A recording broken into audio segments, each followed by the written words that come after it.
We've seen videos on the internet of immigration officers badging into various workplaces, badging into the various apartment complexes, all in the name of looking for or arresting illegal immigrants. Yes, these days, such videos are very common to see on the internet. We've also been told now that as a UK employer, now you could be fined up to £45,000 per illegal immigrant that you employ. Previously, employers were fined about £15,000 per an illegal immigrant that was working for them. And then for employers, after they've been caught continue to employ illegal immigrants, they could be fined as much as £60,000. Yes. Landlords who were also renting out their houses to illegal immigrants could also be fined. And this has been going on because obviously the UK Home Office is trying to cut down or reduce illegal migration to the barest minimum. And this has been going on. It's made proof of rights to work checks and proof of rights to rent checks in the UK very rigid. Yes, so if you're a foreign personnel looking to rent a house in the UK, the landlord or the estate agent will have to check so many things for you to prove that you really have the rights to rent in the UK. If you're looking to work as well, the prospective employer would have to do a lot of checks to prove that you indeed have the rights to work in the UK. However, there's been an update regarding this whole guidance of proof of rights to work, proof of right to rent, and that's what I'll be talking about in today's video. So if you're interested, stay tuned. Stop that. Hi guys, welcome once again to my channel. My name is Anel Vizolda. On this channel, I talk about nursing, I talk about migration, I talk about opportunities for people to relocate abroad and life as an immigrant in the UK. So if these are topics that interest you, please do consider subscribing. So personally, I've been in the UK for over 5 years, and then sometimes like randomly you get an email from, let's say, the administrator saying that submit your BRP or submit your current BRP or provide details of what's your passport number and blah blah blah. Regularly, I don't know about people that work in the public sector or let's say the NHS or other public sectors, but for me that has been working for a private employer the entire time, I do get such emails quite often. It's like, even though you still have your job or you're showing up to work all the time, it's like the employer still wants to know if you are still legal. Other than that, they could be fined, and no employer wants to waste that money, right? So it has been going on for a while. Even after I got my ILR, the HR obviously still asked me to submit my proof of being a legal resident in the UK. So it's like, so far as you're a foreigner and you don't have a passport yet, it's like you're always proving right to work to your employer.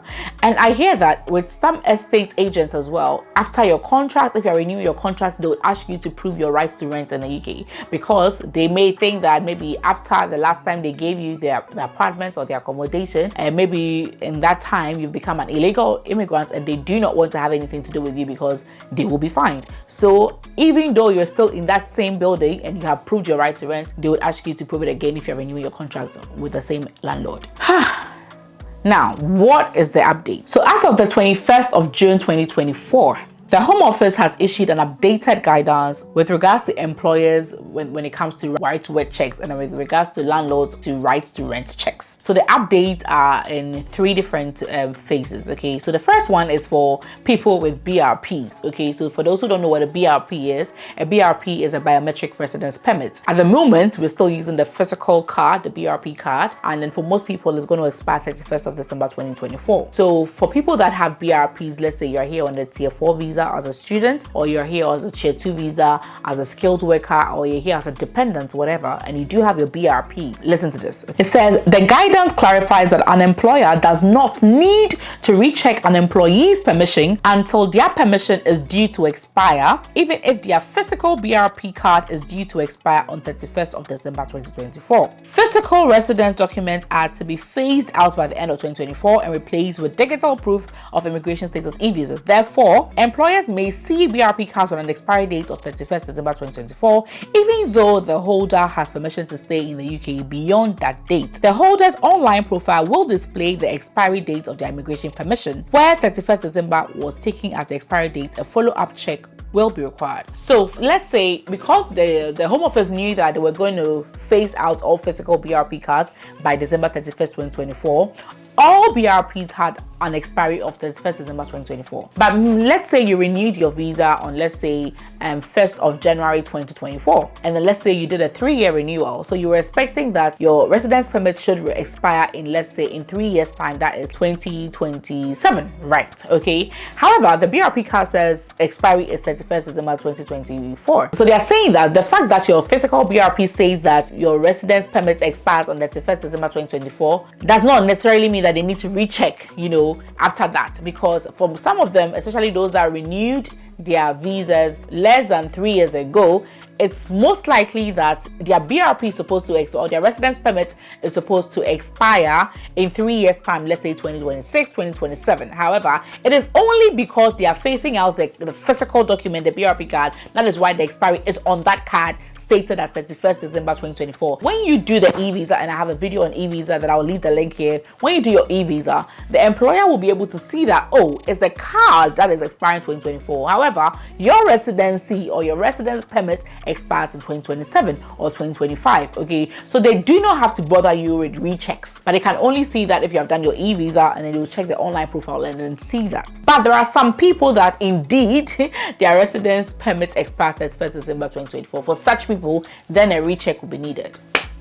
This is no big update, right? Anyway, so the next update is for those who are in the UK under the EU settlement scheme. When we say people under the EU settlement scheme, here are the people I'm talking about. Prior to 31st December 2020, before Brexit and all of that, there were some people from the other European countries like Poland, Romania, Slovakia, blah blah blah. They were given the opportunity to apply for indefinite leave to remain, aka settled status, right? And for those that had lived here for only, let's say, less than 5 years, they were given pre-settled status to enable them continue to live in the UK even after the UK leaves the EU. So those are the kind of people that I'm talking about in this particular section of that video. So for those people, with regards to their right to work checks and right to rent checks, this is what the new guidance says. Okay, the guidance confirms that employers no longer have to conduct repeat right to work checks on holders of pre-settled status under the EU settlement scheme. Accordingly, a check on holders of pre-settled and settled status is only required before the work starts. It says in May 2024, the government announced it would extend duration of pre-settled status extensions from 2 to 5 years and remove the pre-settled status expiry date from the digital profiles shown to third parties in the online check-in services for right to work, right to rent and view and proof. And also that employers, landlords and letting agents will not be required to conduct a further right to work or rent check where the individual remains in their employment or as part of that tenancy agreement. So with the people under the EU settlement scheme, whether you have settled status or you have pre-settled status, it says that with you guys, they are telling landlords and they are telling letting agents or estate agents and they are telling employers that for such people,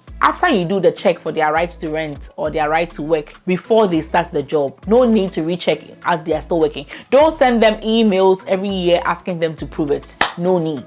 Just do the initial ones and end there. Okay, so that's the update. I think this one is better. I mean, it's much better. But for us with BRPs, like physical BRPs, they say that they should check our online e-visa profile to know the exact expiry dates. Other than that, the fact that 31st December is on does not mean that it is really expired.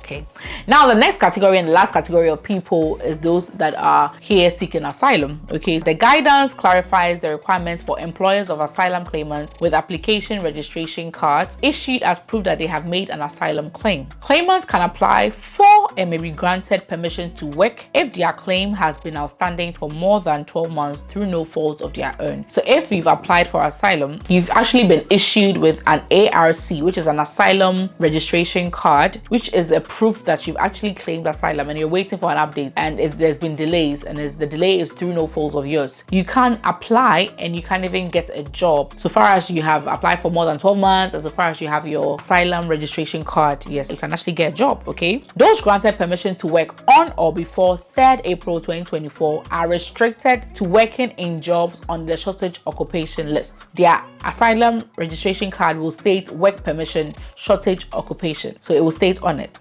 Those granted permission to work on or after 4th April 2024 are restricted to working in jobs on the appendix immigration salary list. So depending on when you were granted your application registration card, it will show the kind of jobs you are allowed to do, either on the initial shortage occupation list or on the current immigration salary list, which has replaced the shortage occupation list. And then it says on your card, it will state permission to work PARA 360. Okay, paragraph 360. Employers of asylum claimants can accept an ARC provided provided that they verify the right to work and any work restrictions by obtaining a positive verification notice (PVN) issued by the employer check-in service. This excuse will expire within 6 months from the date of the PVN, before which a follow checkup must be carried out if the statutory excuse is to be retained. So for people that want to employ people that have seeking asylum, so far as the person has the ARC card and then on the card it will show the kind of job that they are allowed to do, you can employ them. However, it is stating that before you do apply them, you'd also have to check their or verify their right to work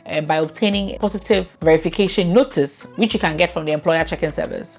However, this positive verification notice has an expiry, okay? And before it expires, you'd also have to do a follow-up check to see that this asylum claimant still has the right to work. You understand? So for them, I think it'll be more frequent verification from their employers, unlike the EU people where it would only be before they start the job or before they get the house. So if you're here and then you have a BRP card, or you are in the UK and you're here on a visa, or you're in the UK as an asylum claimant, or you are here under the EU settlement scheme with regards to employers, and then proving your right to rent with regards to landlords, okay, this is the update, okay?